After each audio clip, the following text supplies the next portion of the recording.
the things that I used to do to protect my faith a year ago may not be the same practices that will protect my faith now, because I'm not the same person.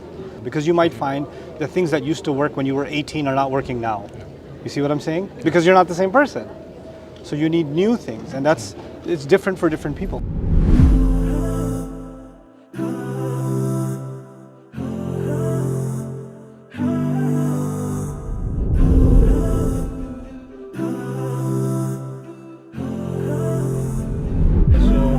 This question that I had was that the closer you get to this religion and the closer you get to Allah, you get more wisdom, and they get worse and worse. So what would be your advice for that? How do you deal with that? And the second one is, how do you guide your parents? Because they're your elders and you don't have a lot of influence over them, but they have a lot of influence over you.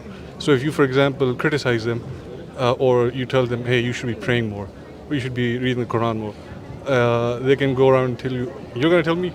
I'm your father, I've been doing this for, as long as I remember. Yeah, you're right. So how do you do that?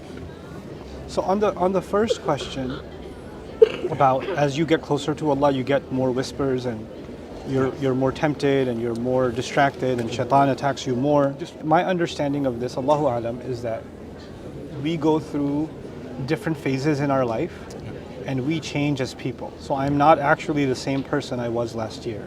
I'm a different person. And the things that I used to do to protect my faith a year ago may not be the same practices that will protect my faith now, because I'm not the same person. So a strong sense of self-awareness, it'll make me realize what strategies are going to be more effective now, because you might find the things that used to work when you were 18 are not working now. You see what I'm saying? Because you're not the same person. So you need new things, and it's different for different people. For some people, fasting really helps. For some people, company really helps. For some people, contemplation really helps. For some people, isolation really helps. There's no one answer for this, but I think it stems from a heightened self-awareness.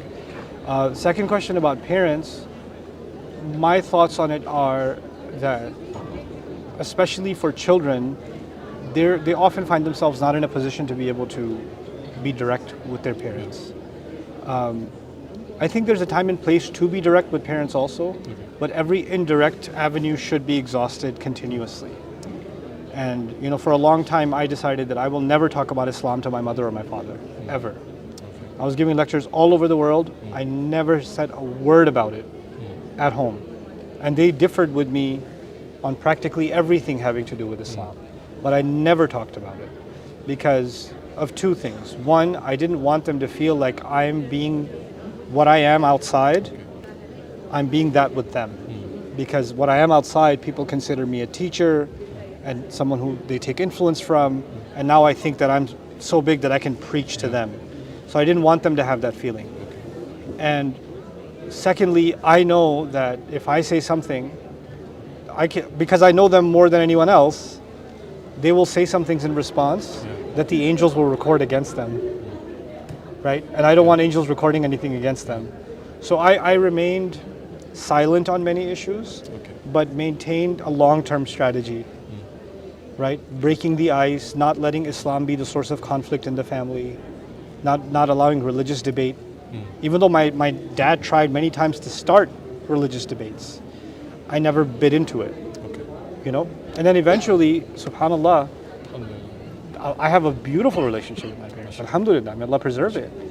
And my mom and dad both actually listen to my durus, which is, that's a miracle.